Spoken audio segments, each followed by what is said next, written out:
यवतमाळ जिल्ह्यातील उमरखेड तालुक्यातील सर्वात मोठी ग्रामपंचायत असलेल्या मुळावा 10 ते 12 दिवसानंतर पाणी मिळते। देशाचे पंतप्रधान नरेंद्र मोदी यांचा महत्त्वाकांक्षी असलेला प्रोजेक्ट वाड्या वस्ती तांडे येथील नागरिकांना स्वच्छ पाणी पिण्यासाठी मिळावे व दररोज पाणी मिळावे याकरिता कोट्यावधी रुपयांची तरतूद करून जल जीवन मिशन अंतर्गत हर घर नल हर घर जल योजना आणली गेली। मागील 2 वर्षांपासून या योजनेचे काम मुळावा ग्रामपंचायत अंतर्गत चालू आहे। मात्र तरी देखील पाण्याचा अभाव असल्याने नागरिकांना नाहक त्रास सहन करावा लागतोय। याचा आढावा घेतलाय आमचे प्रतिनिधी संतोष आडे यांनी। नमस्कार, ही विहीर आहे जलजीवन मिशन अंतर्गत बांधलेली विहीर मुळावा ग्रामपंचायतची आहे आणि या विहिरीतून पाणी आज रोजी आपल्या विहिरीच्या बाजूला जो गहू आहे आंब्याच्या जवळ त्या गव्हाला पाणी चालू आहे आणि लोक गावातील जनता ही पाण्याची आतुरतेने वाट पाहत आहे। बऱ्याच दिवसापासून जवळपास 7 ते 8 महिन्यापासून या जलजीवन मिशन अंतर्गत जे काही नळ जोडणी केलेली आहे त्या नळ जोडणीला आतापर्यंत पाणी आलेलं नाही आणि या गावातील नागरिकांना 10 ते 12 दिवसाला पाणी येते। तरी पंतप्रधान नरेंद्र मोदी साहेबांचा महत्त्वाकांक्षी असलेला प्रोजेक्ट जो की पूर्ण गाव वाड्या वस्ती तांडे यांच्यासाठी पूर्ण संबंध भारत देशाला समर्पित केलेला हर घर जल हर घर नल योजना जलजीवन योजना या अंतर्गत सर्व गावांना पाणी स्वच्छ मिळावे याकरिता ही योजना आलेली आहे। पण काही बडे नेते आपल्या स्वार्थासाठी या पाण्याचा विहिरीचा वापर करतात, पण आपल्या गावाला पाणी 12 दिवसाला 10 दिवसाला जरी आले तरी आतापर्यंतही पाणी दररोज मिळत नाही। प्रशासनाने याची तात्काळ दखल घेऊन अशा ग्रामपंचायतचे कर्मचारी ग्रामसेवक विस्तार अधिकारी BDO यांनी सुद्धा हलगर्जीपणा केला आहे। यांच्यावरही कार्यवाही करण्यात यावी। न्यूज मराठी 24/7 संतोष आडे। परभणी जिल्ह्यातील पालम येथे 25 फेब्रुवारी रोजी कन्या शाळेच्या प्रांगणात आरोग्य शिबिराचं आयोजन करण्यात आलं होतं। यावेळी उद्घाटन प्रसंगी कार्यक्रमाचे अध्यक्ष रामराव रोकडे उपस्थित होते। यावेळी ग्रामीण रुग्णालयाचे वैद्यकीय अधिकारी तज्ञ doctor Vinayak Wakhardkar, doctor Mahabaleshwar, doctor Daune, doctor Wadje, doctor Chavan madam यांच्या उपस्थितीत यावेळी मुलांची आरोग्य तपासणी करण्यात आली। यावेळी केंद्र प्रमुख एरगलवाड शाळेचे मुख्याध्यापक मुंडकर, सेवानिवृत्त मुख्याध्यापक सुरेश मालेवार, नागरिक, विद्यार्थी व सर्व शिक्षक या आरोग्य शिबिरास उपस्थित होते। याचा आढावा घेतलाय आमचे प्रतिनिधी शांतीलाल शर्मा यांनी।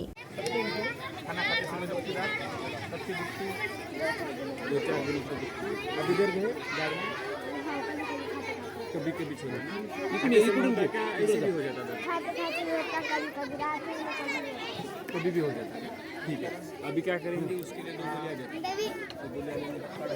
श्री विठ्ठल रुक्मिणी मंदिरातील श्री संत नामदेव पायरीच्या दरवाजाला नांदेड येथील भाविक अर्गुलवार परिवारातर्फे चांदी बसवून देण्यात आल्याची माहिती मंदिर समितीचे कार्यकारी अधिकारी राजेंद्र शेळके यांनी दिली आहे। शंकर दिगंबर अर्गुलवार व नरसिमलू दिगंबर अर्गुलवार यांनी कैलासवासी दिगंबर तुकाराम अर्गुलवार व कैलासवासी जनाबाई दिगंबर अर्गुलवार या आपल्या आईवडिलांच्या स्मरणार्थ सदरचे काम मोफत करून दिले।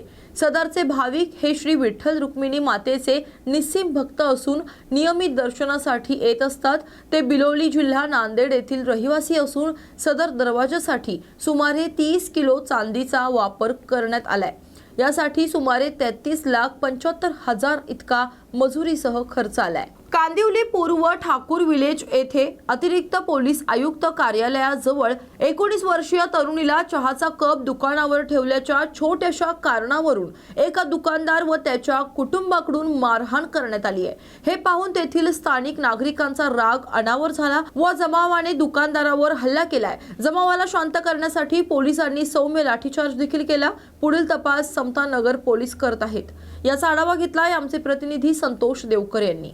आम्ही माणसा अधिकारचे नागरिक आहे, आम्ही मुंबईचे नागरिक आहे। तुम्ही कोण आहे दरवेळी सगळ्यांना मारायला? आम्ही 81 पासून 81 पासून सगळ्यांना मारला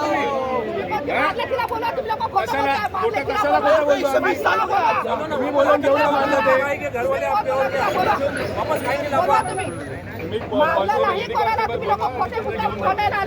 आणि सिनियरला पण सांगा एवढं मॉब झालेलं आहे, एवढा त्रास दरवेळीचा झालेला आहे। दिवाळीत पण अख्खी गाडी फोडून फॅमिलीला मारलेला आहे। त्यांना परमिशन आहे पंचायती लायसन्स आहे का त्यांच्याकडे कुठल्या गोष्टीचा? तुम्ही कोण बोलला लायसन आज बोलवा सिनियरला सोक्ष मोक्ष लागू दे दुकानात। बोलवा इथे बोलवा तुम्ही सिनियर बोरिवली पंचकल्याणक प्राण प्रतिष्ठा महोत्सव पूर्वी परमपूज्य आचार्य 108 श्री विशुद्ध सागरजी महाराज साहेब व परमपूज्य भक्तांबर वाले बाबा डॉक्टर आचार्य श्री 108 प्रणाम सागरजी महाराज साहेब यांनी प्रसार माध्यमांच्या माध्यमातून मुंबईसह जगभरातील सर्व नागरिकांना अहिंसा आणि शांततेचा संदेश दिला। याचा आढावा घेतलाय आमचे प्रतिनिधी संतोष देवकर यांनी। भगवान तीर्थंकर जिन्हें स्वदेव आश्रम बना केले दृष्टिनां संपदा धर्म ज्ञाने पर प्राप्त चुनते दिनों जब धर्म का विनाश होने लगता है, आश्रम का विघात होता है, मिथ्या की वृद्धि होती है, ऐसे काल में तीर्थंकर भगवान जन्म लेते हैं। ये पंचम प्रतिष्ठा महोत्सव एक बहुत गूढ़ रहस्यमय है। हमको ये बताना चाह रहे हैं उपाय सिद्ध परमात्मा है।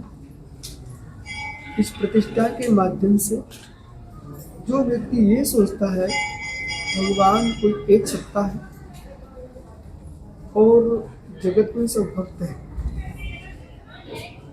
परंतु ये सूचित कर रहे हैं यदि हम भक्ति रहेंगे तो भविष्य में हम भगवान कैसे बन सकते हैं। प्रतिष्ठा के माध्यम से परमात्मा जन्म लेते हैं, लेकिन जो पुरुषार्थ करता है, रत्नाकर धर्म का पालन करेगा, ऐसा जीव स्वयं भगवान बन जाता है। 5 दिन की प्रतिष्ठा के अंतर्गत गर्भ कल्याणक, जन्म कल्याणक, दीक्षा कल्याणक और केवल ज्ञान कल्याणक, निर्वाण कल्याणक, इन पांचों की ही 5 कल्याणकों में जीव के पुरुषार्थ की व्याख्या की गई है कि बिना उपाय के कोई सिद्धि प्राप्त नहीं कर सकती है। ना परमार्थ सिद्धि हो सकती है, ना लौकिक सिद्धि हो सकती है।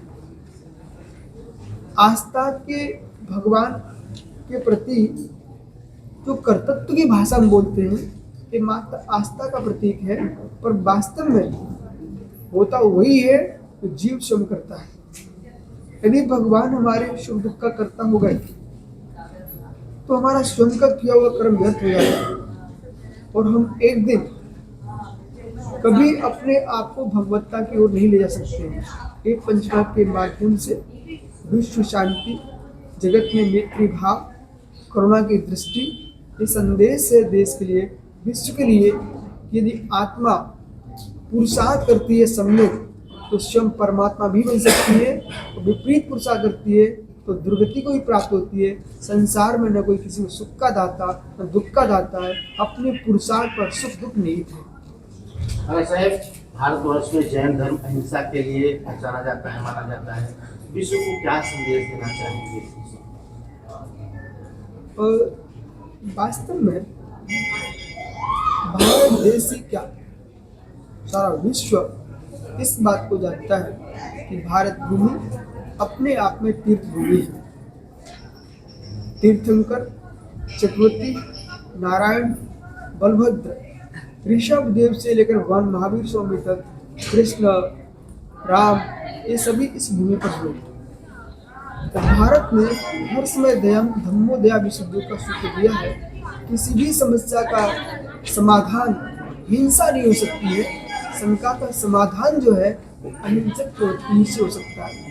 आप भी विश्वास मानिए, कितनी युद्ध हो जाए अंत में शांति कब आएगी? अहिंसा से आएगी। इसलिए जो तीर्थंकरों ने, भगवंतों ने, महापुरुषों ने भारत की भूमि से विश्व में अहिंसा परम ब्रह्म का सूत्र दिया है, आज की तारीख में भी भारत की स्वतंत्रता में कहीं ना कहीं अहिंसा का ही स्थान है। इसलिए सारे विश्व को चाहिए है कि आप अहिंकारता और कर्तृत्व बुद्धि, समझ में आ रहा है मैं क्या बोल रहा हूँ? अहिंकारता, कर्तृत्व बुद्धि, ये दो बातें सारा विश्व भूल जाए तो कोई किसी का युद्ध ही नहीं है। अहिंसा ही अहिंसा है। अहंकार और कर्तापन ये व्यक्ति को हिंसा भड़का रहा है। मैं ही सब कुछ हूँ और मैं ही करने वाला हूँ। चाहे आपका घर हो चाहे बाहर हो, सर्वत्र एक ही सूत्र है। जब जब भाई भाई में झगड़ा होगा तो दो ही सूत्र आएंगे, मैं करने वाला हूँ और मैं ही करता हूँ। तो अहंकारता और कर्तृत्व बुद्धि ये संपूर्ण लोग को दुखी किए हैं। यदि व्यक्ति अपने अहंकार को छोड़ देता है, कर्तापन को छोड़ देता है, युद्ध करने की आवश्यकता नहीं है। इसलिए सारे विश्व को शांति चाहिए तो अहिंसा का आश्रय लेना ही पड़ेगा। सर, दिगंबर जैन गुरु की तपस्या के बारे में समाज को हम क्या संदेश देना चाहेंगे? दिगंबर जैन साधु किस प्रकार से होते हैं, उनका काम काज है समाज में? बहुत बढ़िया प्रश्न है। यथार्थ में दिगंबर पंथ नहीं, परंपरा नहीं, साधना है। और ये साधना निसंगता की साधना है, अहिंसा परम ब्रह्म की साधना है। मूल बिंदु अहिंसा पर टिका हुआ है। किसी प्राणी को कष्ट न हो। अब इनकी अहिंसा इतनी सूक्ष्म है, धूप से छाव छाव वाले बाबा के पीछे की कहानी जरा हमारे दर्शकों को। भक्तामर भक्तों को अमर बनाने वाला महाकाव्य है।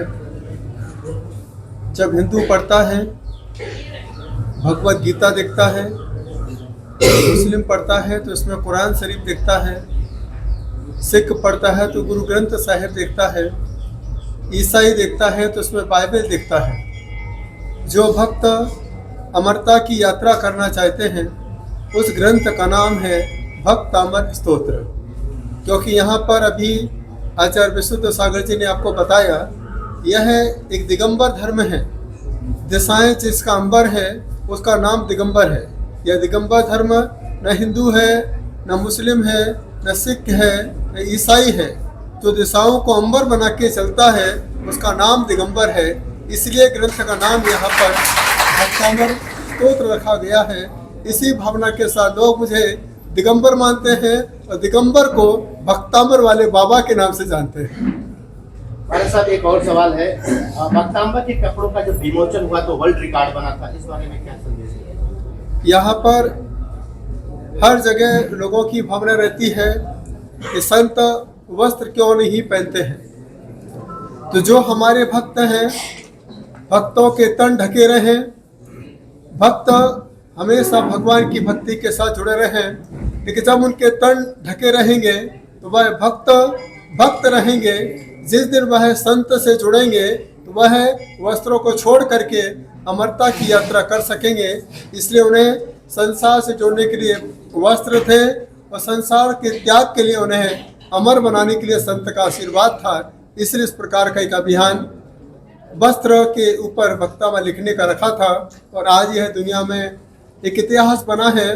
लोग कहते थे कि संत को वस्त्र की क्या आवश्यकता है, संत वस्त्र के त्यागी होते हैं। कि जब एक संत वस्त्र का त्याग करते हैं, यही भावना के साथ करते हैं कि संसार में कोई वस्त्र रहित ना रहे संसारी जीव और अपने जीवन में अपनी आत्मा का कल्याण कर सके। मतलब आज के पंच कल्याण महोत्सव को लेकर के ट्रस्टियों के बारे में क्या संदेश देना चाहिए? ट्रस्टी से बना है, जिसमें ट्रस्ट होता है उसको कहते हैं ट्रस्टी। आज उन्होंने भक्तांबर पर विश्वास रखा है या पंचकड़क पर विश्वास रखा है। इसी विश्वास की वजह से आज यह विश्व में पंचकड़क का वास हुआ है। पंचकड़क हमारे मुंबई के लिए खास हुआ है। यह पंचकड़क ट्रस्टियों का पंचकड़क नहीं है, यह पंचकड़क मुझे लगता है पूरे मुंबई का पंचकड़क है। और मुझे सबसे बड़ी खुशी इस पंचकड़क में यही है कि ट्रस्टी तो हर बार प्रतिष्ठा कराते रहते हैं। इस पंचकड़क में पूरे भारत के एकमात्र ऐसे संत हैं जिसे आप देख रहे हैं, चर्या श्रोमणी विशुद्ध सागर महाराज। पूरे भारत देश के अंदर यही एक ऐसे संत हैं जिन्होंने पूरब हो, पश्चिम हो, उत्तर हो, दक्षिण हो, हजारों किलोमीटर की यात्राएं ये 4 महीने में पूरी कर लेते हैं।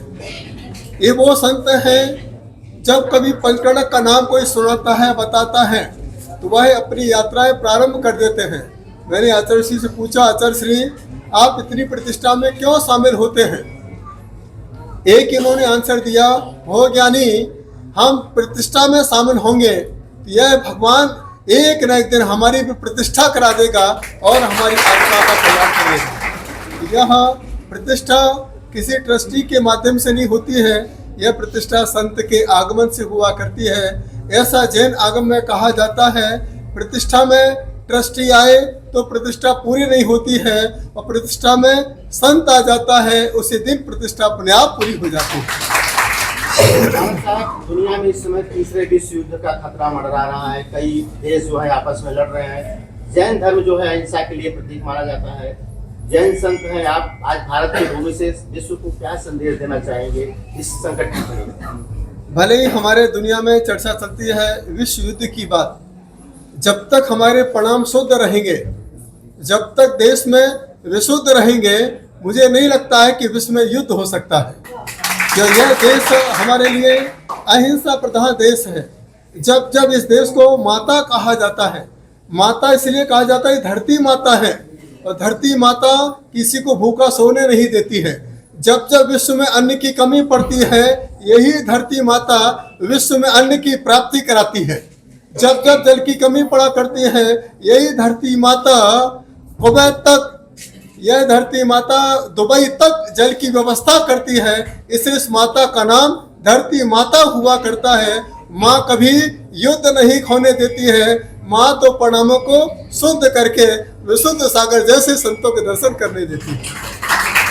हमारे साथ भरत जी के बारे में क्या संदेश देंगे? समाज के लिए हमेशा अग्रणी भूमिका निभाते रहते हैं, सेवा करते रहते हैं। भरत भाई अपने आप में ही भारत के भाई हैं। जिस प्रकार से हमारे देश में भरत चक्रवर्ती को जाना यवतमाळ जिल्ह्यातील सावरगाव बंगला येथे 25 फेब्रुवारीच्या महारुद्र हनुमान मंदिराच्या कलशारोहण समारंभ या कार्यक्रमामध्ये वाशिम यवतमाळ लोकसभेचे खासदार संजय देशमुख उपस्थित होते। कार्यक्रमानंतर शेंबाळ पिंपरी येथे संजय देशमुख यांनी जनतेच्या विकासासंदर्भात विचारपूस केली।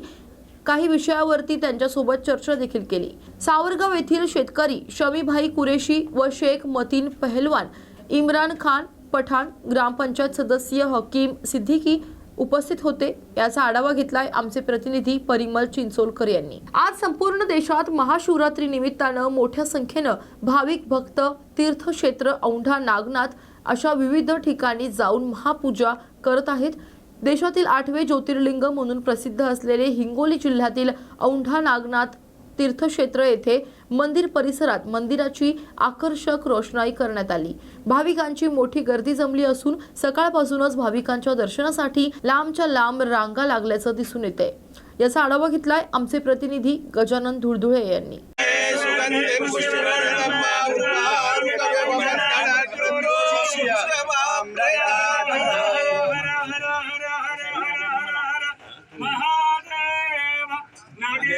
मी महाशिवरात्री निमित्त रांगेला 2 तास रांगेला लागून दर्शन घेतलं आणि हे औंढा नागनाथ हे देवस्थान हे जागृत देवस्थान आहे आणि औंढा नागनाथ हे 12 ज्योतिर्लिंगापैकी एक 8वं ज्योतिर्लिंग आहे आणि इथं भाविकांची खूप गर्दी असते आणि हे औंढा नागनाथ हे खूप असं नवसाला पावणारा महादेव आहे।